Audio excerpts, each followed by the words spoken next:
상한 나의 맘 보시네. 주 나의 눈물 안에 홀로 울던 맘 아시네. 다시 한번 주 나의 모습 보네. 상한 나의 맘 보시네.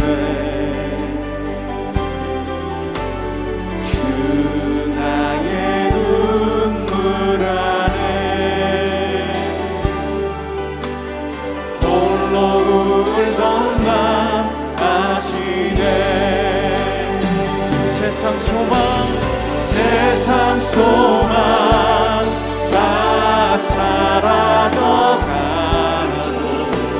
주의 사랑은 끝이 없으니 살아가는 이 모든 순간이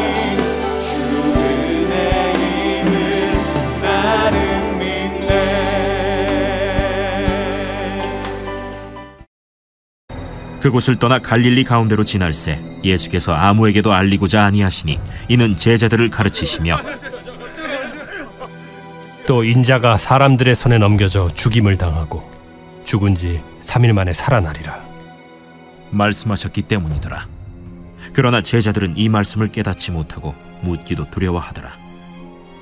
가버나움에 이르러 집에 계실새 제자들에게 물으시되 너희가 길에서 서로 토론한 것이 무엇이냐? 그들이 잠잠하니 이는 길에서 서로 누가 크냐 하고 쟁론하였음이라. 예수께서 앉으사 12 제자를 불러서 이르시되 누구든지 첫째가 되고자 하면 무사람의 끝이 되며 무사람을 섬기는 자가 되어야 하리라 하시고 어린아이 하나를 데려다가 그들 가운데 세우시고 안으시며 제자들에게 누구든지 내 이름으로 이런 어린아이 하나를 영접하면 곧 나를 영접하며 누구든지 나를 영접하면 나를 영접함이 아니요 나를 보내신 이를 영접함이니라. 할렐루야. 3월 6일 새벽 예배에 오신 사랑하는 성도님들을 환영합니다. 오늘 우리에게 주시는 하나님의 말씀은 마가복음 9장 30절에서 37절까지의 말씀입니다. 얼마 전에 신발을 사러 아울렛에 갔습니다. 나이키 에어포스를 5만 원 돈에 구입을 해서 정말 기분이 좋았던 기억이 납니다. 이렇게 좋은 신발을 저렴하게 구입할 수 있어서 좋기도 하지만 이런 나이키라는 신발이 어떤 특별한 만남을 통해서 도저히 가질 수 없는 가격까지 비싸지는 경우가 있어요. 얼마 전에 신문을 보니까 나이키가 디올하고 같이 합작해서 이제 에어 디올이라는 라인을 만들어냈습니다. 한정품으로 팔았는데요. 270만 원 정도의 한정품으로 팔았다고 합니다. 그런데 지금은 그게 얼마 정도에 팔리나 해서 검색을 해보니까 한 2천만 원 정도의 리셀이 되고 있더라고요. 나이키라는 신발 자체도 좋지만 더 좋은 또 브랜드와의 만남을 통해 이렇게 엄청난 가치가 또 생겨나는 것을 볼 수가 있었어요. 우리 인생도 비슷한 것 같습니다. 우리 인생은 다 평범한 운동화 같아요. 다 그만하고 다 고만고만합니다. 그런 인생들이 예수 그리스도라는 명품을 만났을 때 우리의 인생이 정말 특별해지는 거죠. 이전에 없던 값어치를 갖게 되고 이전에 살지 못했던 삶을 살게 됩니다. 오늘 제자들의 이야기는 그런 스토리를 보여줘요. 너무나 평범했던 제자들이 예수님을 만나고 그분 앞에서 다루어지고 훈련받으며 어떻게 변해가는가 하는 부분들을 살펴볼 수 있는데 오늘 그 단면을 함께 살펴보면서 우리의 삶에도 내가 예수님을 인격적으로 만남을 통해서 특별한 인생으로 변화되는 축복이 있으시기를 축원합니다. 먼저 오늘 말씀을 보면요. 30절에 이렇게 이야기합니다. 그곳을 떠나 갈릴리 가운데 지나가실새 예수께서 아무에게도 알리고자 아니하시니 이렇게 나와 있습니다. 여기 그곳을 떠나라는 말은요. 변화산을 이야기합니다. 예수님께서 변화산에서 변화되시는 엄청난 모습, 기적을 보여주신 이후에 산에서 제자들과 함께 내려오셨는데 밑에 많은 사람들이 예수님 앞에 몰려 있었어요. 그리고 그때 한 아버지가 귀신 들린 아들을 데리고 와서 고쳐달라고 이야기를 합니다. 그런데 그 아들을 고치자 사람들이 엄청나게 놀라요. 누가복음의 병행 구절을 보면 사람들이 놀랐다라는 단어를 굉장히 특별한 단어로 쓰는데 그 단어는요, 사람들한테 막 두드려 맞을 때, 온몸이 맞을 때 쓰는 단어예요. 즉 사람들이 예수님이 귀신을 쫓아내는 엄청난 기적의 장면을 보면서 온몸이 맞은 것처럼 큰 충격을 받은 거죠. 그러면서 예수님의 소문은 점점 더 일파만파 퍼져나가는 겁니다. 가는 곳마다 문전성시를 이루고 엄청나게 많은 사람들이 인산인해를 이루었어요.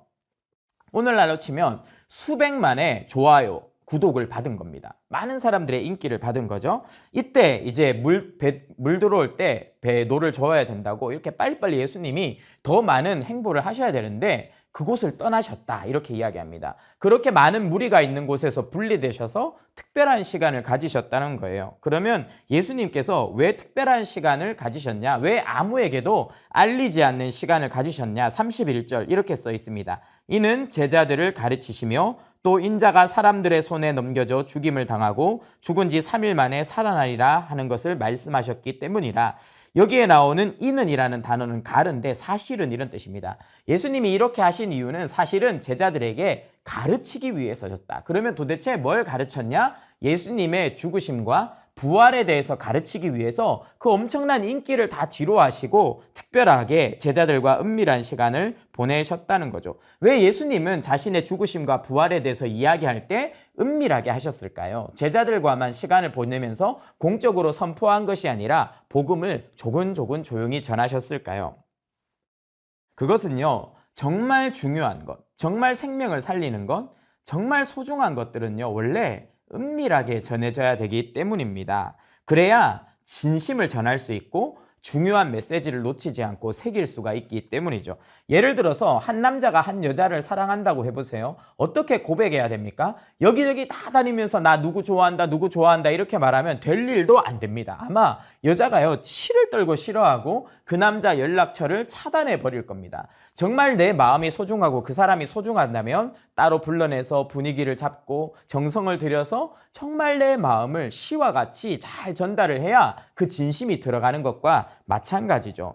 예수님은요, 제자들을 특별하게 생각하셨어요. 사랑하셨어요. 그래서 사람들이 있는 곳을 떠나서 은밀한 곳에서 아무도 알지 못하는 곳에서 제자들에게 자신의 죽음과 부활의 메시지를 인격적으로 차분하게 전하신 것입니다.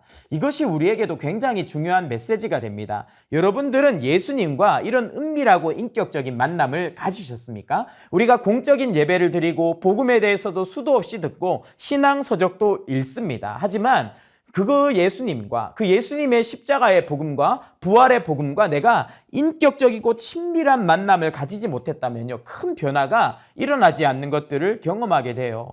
물론 그렇게 정말 특별한 만남이 있는 것도 전부는 아니지만, 그것이 꼭 전부라고 말할 수는 없지만 예수님을 인격적으로 친밀하게 만나는 것만으로 엄청난 축복을 경험할 수가 있습니다. 그래서 우리 성도님들께서는요, 정말 오늘 하루 이것을 사모하면서 기도하셨으면 좋겠어요. 예수님, 제가 예수님을 특별히 만나기 원합니다. 제자들을 특별히 따로 불러 세우셔서 예수의 복음, 십자가의 복음, 부활의 복음을 인격적으로 차근차근 말씀해 주셨던 주님께서 오늘날 저에게 찾아오셔서 예수님이 누구신지, 십자가의 복음이 무엇인지, 부활의 능력이 무엇인지 하나님 저에게 말씀해 주세요. 친밀하게 알려주세요. 이런 기도가 우리에게 꼭 있어야 할 것 같아요.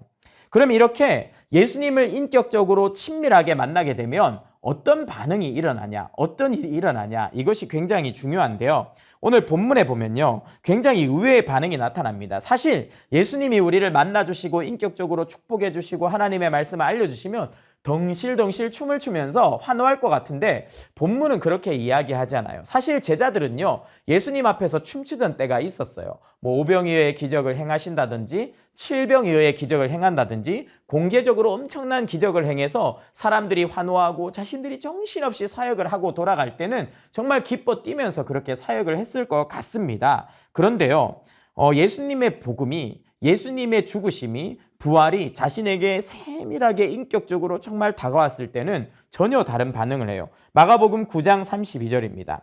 그러나 제자들은 이 말씀을 깨닫지 못하고 묻기도 두려워하더라. 이렇게 나와 있습니다. 의외죠? 인격적으로 친밀하게 자상하게 잘 설명해 주시면 막 감격하면서 기뻐하면서 반응해야 될 것 같은데 오히려 제자들은요.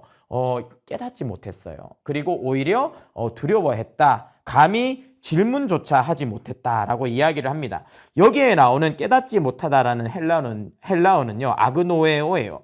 영어의 이그놀란트와 비슷하죠. 이게 무슨 뜻이냐면요. 무지한, 무식한 이런 뜻을 가지고 있습니다.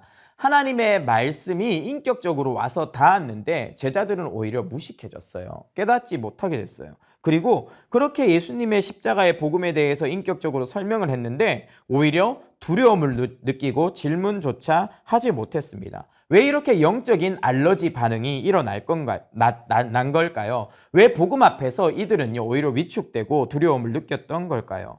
자신의 기대와 복음이 달랐기 때문이에요.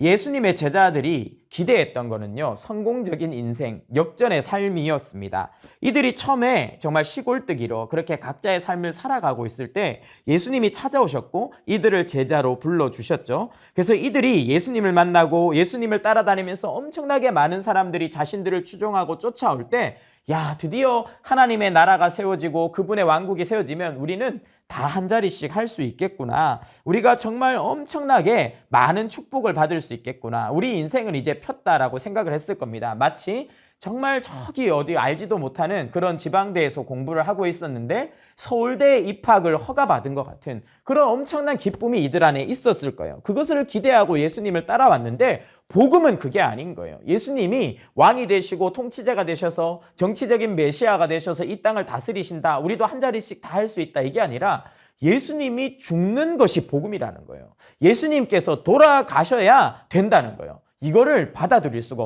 없는 겁니다. 예수님이 돌아가시고 예수님이 정말 죽으시면 더 이상은 자신들은 소망이 없어지는데 그런 메시지를 예수님께서 전해주시니까 받아들일 수 없고 영적인 급체가 나타나는 거죠.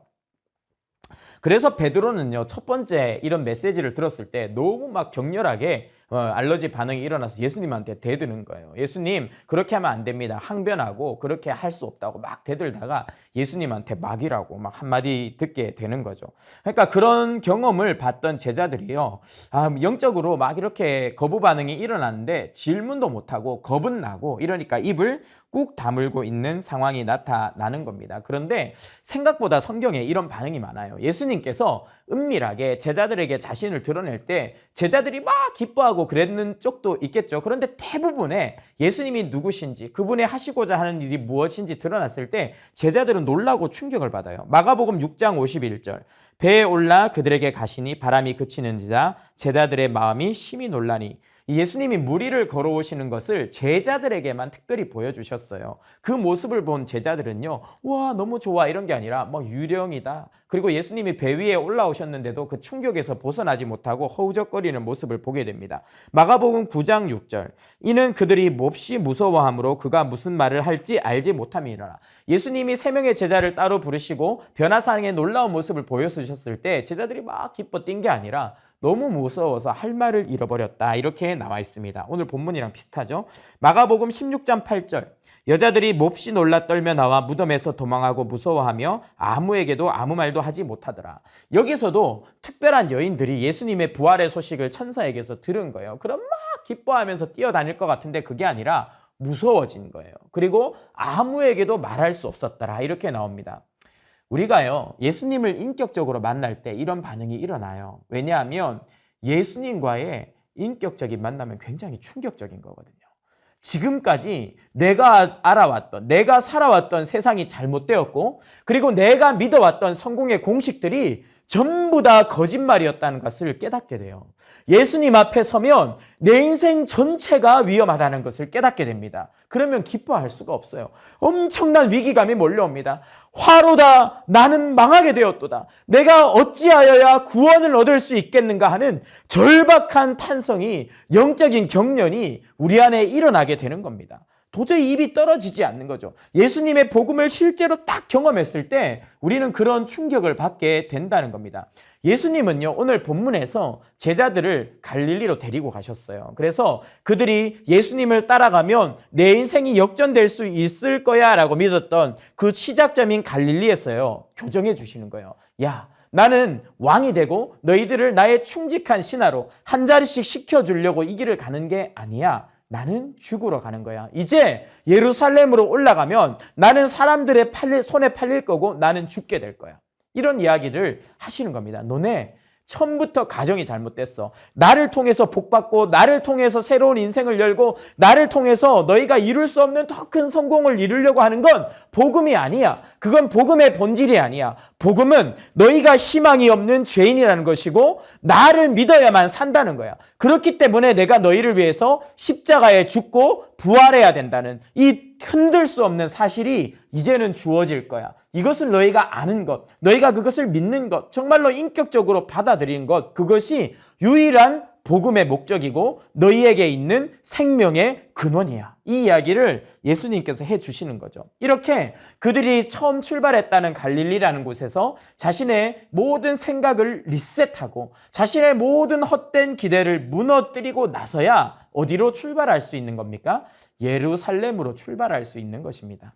예수님께서 우리에게 친밀하게 복음에 대해서 말씀해 주시고 우리를 만나 주실 때 우리는요, 잘못된 출발점으로 돌아갑니다. 내 인생이 죄인으로 태어났다. 나에게는 죄가 있고 나는 죽을 수밖에 없다라는 것을 깨닫고요, 성공을 위해서 살아왔던 우리의 모든 성공 공식들이 무너져 내려요. 그리고 그제서야 예루살렘으로 갈 수가 있는 것입니다. 새로운 사명의 땅으로 갈 수 있는 것이죠. 제자들은 예루살렘으로 갔고 거기서 실제로 예수님의 십자가와 부활을 보았고 거기에서 성령의 강림하심을 받아서 이제는 예루살렘에서 사마리아로 땅끝까지 이르러 증인이 되는 제자의 삶을 살아갈 수가 있게 된 것이죠. 우리에게도 똑같은 일이 일어납니다. 예수님을 만나면 예수님은 기존까지 살아왔던 우리의 모든 것들을 무너뜨리실 겁니다. 우리의 성공 공식들을 무너뜨리실 겁니다. 우리의 모든 고집과 교만들을 무너뜨리실 겁니다. 그리고 리셋을 하십니다. 우리가 가야 될 예루살렘을 보여주시고 나를 따라서 가자. 새로운 사명자의 삶을, 진정한 명품의 삶을 우리에게 허락해 주시는 것이죠. 저도 어렸을 때부터 교회는 정말 엄청 왔다 갔다 했던 것 같아요. 그런데 예수님의 복음을 인격적으로 듣지는 못했습니다. 그러다가 예수님이 저를 만나 주셨어요. 그분이 저에게 찾아와 주셨어요. 십자가의 예수님, 겸손하신 예수님, 사랑의 예수님, 희생의 예수님이 저에게 찾아오셨어요. 아무것도 할 수가 없었습니다. 그분 앞에 엎드려서 내 인생이 전부 잘못되는 것들을 깨달았을 때 그냥 우는 것 외에는 할 수 있는 것이 아무것도 없었어요. 계속 울었습니다. 계속 회개했습니다. 계속 주님의 은혜와 자비를 구했습니다. 그리고 그 크신 하나님의 사랑 앞에서 너무너무 감격했습니다. 그렇게 예수님을 인격적으로 만나자 제 인생이 새롭게 리셋됐어요. 그전까지는 꿈이 없었어요. 그냥 안정적인 직장, 좋은 연봉, 돈 많이 벌어서 그냥 결혼 잘하고 그렇게 신앙생활 하면 되겠지라고 생각했는데 송두리째 그런 생각들이 사라지고 주님을 위해서 내 인생을 드려야겠다. 이제는 정말 예수님을 위해서 살아야겠다. 그런 강렬한 열망이 제 안에 들어왔습니다. 그리고 그때부터요, 남다른 준비를 했던 것 같아요. 하나님, 저를 써달라고. 매일 새벽에 일어나서 기도하고 말씀 연구하고 대학을 다니면서 거리를 뛰어다니면서 전도하고 그렇게 하면서 제 인생의 역전이 정말 진정한 역전이 그때부터 시작되었었거든요. 말씀을 정리하도록 하겠습니다. 예수님은요, 정말 소중한 복음의 소식을 우리에게 인격적으로 친밀하게 전하십니다. 우리는 그 예수님을 만나야 합니다. 그 예수님을 만나면 우리 전체의 인생이 리셋됩니다. 우리의 모든 상식들, 우리의 모든 성공 공식들, 우리의 모든 자존심들은 사라집니다. 그리고 거기에 예수님이 임재하십니다. 성령이 임재하십니다. 우리가 예수님을 정말 믿고 그분의 구원의 복음을 붙들면 주님은 우리에게 새로운 예루살렘, 우리가 가야 될 예루살렘, 사명의 땅을 보여주십니다. 복음을 전해야 될 그 사명자의 삶을 우리에게 선물해 주십니다. 오늘 하루도 예수님을 더 인격적으로 친밀하게 만드시고 가는 곳마다 나의 일터에서 내가 있는 모든 곳에서 그 십자가의 복음을 힘있게 전하셔서 사명자의 삶을 살아가시는 우리 모든 성도님들 되시기를 축원합니다. 세 가지 기도 제목 함께 나누겠습니다. 분주하고 바쁜 일상에 함몰되어 소홀해진 주님과의 교제가 회복되게 하소서. 아멘. 나에게 다가오시고 친밀하게 말씀하시는 예수님을 만나게 하소서. 아멘. 나의 인생에 궤도 수정이 일어나게 하시고 내가 아닌 주님의 영광을 위해 살게 하소서. 아멘.